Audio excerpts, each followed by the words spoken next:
പുതിയൊരു നോട്ടിഫിക്കേഷൻ വന്നിരിക്കുന്നത്. വിളിച്ചിരിക്കുന്ന trainee apprenticeship എന്ന് പറയുന്ന തസ്തികയിലേക്കാണ് ഇപ്പോൾ പുതിയൊരു നോട്ടിഫിക്കേഷൻ വന്നിരിക്കുന്നത്. സോ ഇത് ഡീറ്റെയിൽ ആയിട്ട് നോക്കാം, ഏതൊക്കെ വേക്കൻസി ആണ്, ഏതൊക്കെ പോസ്റ്റിലേക്കാണ് വിളിച്ചിരിക്കുന്നത് എന്നൊക്കെ. സോ ഫസ്റ്റ് നമ്മൾ നോക്കാൻ പോകുന്നത് സിവിൽ എഞ്ചിനീയറിംഗിലേക്കാണ്. സോ B1 മെഡിക്കൽ കാറ്റഗറി എന്ന് പറയുന്നത് B1 ആയിരിക്കും. ജനറൽ 14 വേക്കൻസി വന്നിട്ടുണ്ട്. OBCക്ക് 8 വേക്കൻസി, SCക്ക് 4 വേക്കൻസി, STക്ക് 2 വേക്കൻസി, EWCന് 2 വേക്കൻസി, അങ്ങനെ ടോട്ടൽ സിവിൽ എഞ്ചിനീയറിംഗ് 30 വേക്കൻസിയാണ് വന്നിരിക്കുന്നത്. രണ്ടാമത് വിളിച്ചിരിക്കുന്നത് ഇലക്ട്രിക്കൽ എഞ്ചിനീയറിംഗ് ആണ്. സോ അതിന് ടോട്ടൽ വിളിച്ചിരിക്കുന്നത് 20 വേക്കൻസിയാണ്. പിന്നീട് വിളിച്ചിരിക്കുന്നത് ഇലക്ട്രോണിക്സ് എഞ്ചിനീയറിംഗിലേക്കാണ്. അതിന് 10 വേക്കൻസിയാണ് വന്നിരിക്കുന്നത്. പിന്നെ ഡിപ്ലോമ, അതിനുശേഷം വന്നിരിക്കുന്നത് മെക്കാനിക്കൽ എഞ്ചിനീയർ ആണ്. അതിന് 20 വേക്കൻസിയാണ് വന്നിരിക്കുന്നത്. പിന്നീട് വിളിച്ചിരിക്കുന്നത് ഡിപ്ലോമ സിവിലിലേക്കാണ്. സോ അതിനും 30 വേക്കൻസിയാണ്. പിന്നീട് വന്നിരിക്കുന്നത് ഡിപ്ലോമ ഇലക്ട്രോണിക്സിലേക്കാണ്. 10 വേക്കൻസിയാണ് വന്നിരിക്കുന്നത്. പിന്നീട് വന്നിരിക്കുന്നത് ഡിപ്ലോമ മെക്കാനിക്കലാണ്. 20 വേക്കൻസിയാണ് ടോട്ടൽ വന്നിരിക്കുന്നത്. പിന്നീട് വിളിച്ചിരിക്കുന്നത് ജനറൽ സ്ട്രീം ഗ്രാജുവേറ്റ്സിലേക്കാണ്. സോ അതിന് ടോട്ടൽ 30 വേക്കൻസിയാണ് വന്നിരിക്കുന്നത്. അങ്ങനെ ടോട്ടൽ 190 വേക്കൻസിയാണ് ഇപ്പോൾ നിലവിൽ എല്ലാ കാറ്റഗറിയായിട്ട് വന്നിരിക്കുന്നത്. സോ എലിജിബിലിറ്റി കണ്ടീഷൻ നമുക്ക് നോക്കണം. സോ ആദ്യം നിങ്ങൾ നാറ്റ്സ് ID ഉണ്ടായിരിക്കണമെന്നും പറയുന്നുണ്ട്. അപ്പം നാറ്റ്സ് ID ഇല്ലാത്തവർ നാറ്റ്സ് ആദ്യം രജിസ്റ്റർ ചെയ്യണമെന്നും പറയുന്നുണ്ട്. സോ അത് കൊടുക്കുക. അതുപോലെ candidate who passed out of last 5 year, അതായത് 2021, 22, 23, 24, 25 പാസ് ഔട്ട് ആയവർക്ക് ഇതിലേക്ക് അപ്ലൈ ചെയ്യാമെന്ന് പറയുന്നുണ്ട്. സോ ക്വാളിഫിക്കേഷൻ നോക്കാം. കാറ്റഗറി 1 എന്ന് പറയുന്നത് ഗ്രാജുവേറ്റ് അപ്രന്റീസ്ഷിപ്പ് ആണ്. സോ അതിനകത്ത് നിങ്ങൾക്ക് ഗ്രാജുവേറ്റ് ഇൻ എഞ്ചിനീയറിംഗ് ഉണ്ടായിരിക്കും, അതായത് BA BTech ഉണ്ടായിരിക്കണം. അത് സിവിൽ എഞ്ചിനീയറിംഗ് ഉള്ളവർക്ക് സിവിലിലേക്ക് അപ്ലൈ ചെയ്യാം. ഇലക്ട്രിക്കൽ എഞ്ചിനീയറിംഗ് അപ്ലൈ ചെയ്യുന്നവർക്ക് ഇലക്ട്രിക്കൽ ആൻഡ് ഇലക്ട്രോണിക്സ് അല്ലെങ്കിൽ പവർ ആൻഡ് എഞ്ചിനീയറിംഗ് ഓർ അതിൻ്റെ combination of any sub stream പഠിച്ചവർക്ക് ഇതിലേക്ക് അപ്ലൈ ചെയ്യാം. പിന്നീട് വിളിച്ചിരിക്കുന്ന ഇലക്ട്രോണിക്സ് ആൻഡ് എഞ്ചിനീയറിംഗ് ആണ്. അത് BA BTech in electrical or electronics or information technology or communication engineering or computer science and engineering, computer science അല്ലെങ്കിൽ computer engineering or a combination of any sub stream of basic streams of electrical information technology or communication engineering പഠിച്ചവർക്ക് apply. ഇനി mechanical engineering ആണെങ്കിൽ BA BTech in mechanical അല്ലെങ്കിൽ industrial അല്ലെങ്കിൽ automobile or production engineer പഠിച്ചവർക്ക് apply. പിന്നീട് വെച്ച് category 2 technician diploma അപ്രന്റീസ്ഷിപ്പിലേക്കാണ്.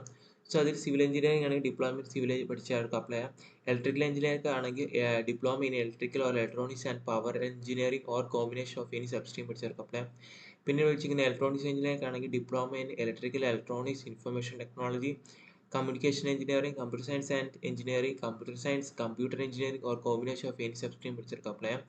Then next വന്നിരിക്കുന്ന mechanical engineer ആണ്. ഡിപ്ലോമ ഇൻ മെക്കാനിക്കൽ അല്ലെങ്കിൽ ഇൻഡസ്ട്രിയൽ അല്ലെങ്കിൽ ഓട്ടോമൊബൈൽ അല്ലെങ്കിൽ പ്രൊഡക്ഷൻ എഞ്ചിനീയർ പഠിച്ചവർക്ക് അപ്ലൈ ചെയ്യാം.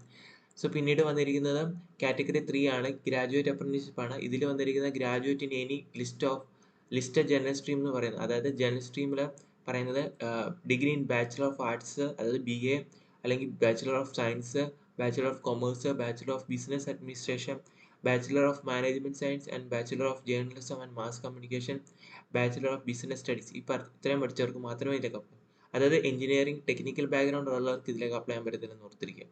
സോ 18 മുതൽ 25 വയസ്സിലുള്ളവർക്ക് അപ്ലൈ ചെയ്യാം. ഏജ് റിലാക്സേഷൻ പ്രൊവൈഡ് ചെയ്യുന്നുണ്ട് SC ST OBC കാൻഡിഡേറ്റിന്, നോക്കുക.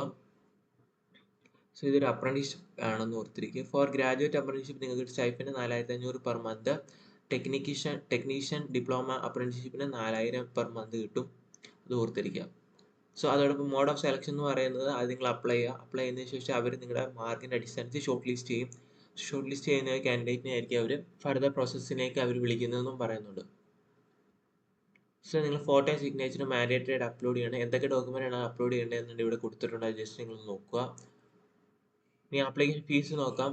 അതായത് SC ST female minority economically weaker, അതായത് EWS കാറ്റഗറിക്കൊക്കെ ആപ്ലിക്കേഷൻ ഫീസ് ഇല്ല. ബാക്കി വരുന്ന കാൻഡിഡേറ്റിനെല്ലാം ആപ്ലിക്കേഷൻ ഫീസ് 100 രൂപയാണെന്ന് ഓർത്തിരിക്കുക. പ്ലേസ് ഓഫ് ട്രെയിനിങ് വരുന്നത് candidate shall deployed anywhere in judicial of care, എവിടെ വേണേലും KRCLന്റെ കീഴിൽ നിങ്ങളെ അപ്പോയിന്റ് ചെയ്യാൻ അവർ പറയുന്നുണ്ട്, അത് ജസ്റ്റ് നോക്കുക. ഇനി ഡോക്യുമെന്റ്സ് വേണ്ടവർക്ക് ഇപ്പം സർട്ടിഫിക്കറ്റിൻ്റെ ഒക്കെ ആണെങ്കിൽ താഴെ അവർ പിൻ ചെയ്തിട്ടുണ്ട്, അതിൽ നിന്ന് ഡൗൺലോഡ് ചെയ്ത് യൂസ് ചെയ്യാവുന്നതാണ് സർട്ടിഫിക്കറ്റ് ഒക്കെ, അത് ജസ്റ്റ് നോക്കുക. അപ്പോൾ ഇതാണ് പുതിയൊരു നോട്ടിഫിക്കേഷൻ വന്നിരിക്കുന്നത്. കൊങ്കൺ റെയിൽവേ കോർപ്പറേഷൻ ലിമിറ്റഡിൽ നിന്നാണ് പുതിയൊരു നോട്ടിഫിക്കേഷൻ വന്നിരിക്കുന്നത്. ട്രെയിനി അപ്രന്റീസ്ഷിപ്പാണ്. അപ്ലൈ ചെയ്യാൻ പറ്റുന്നവരെല്ലാം അപ്ലൈ ചെയ്യും. Thank you.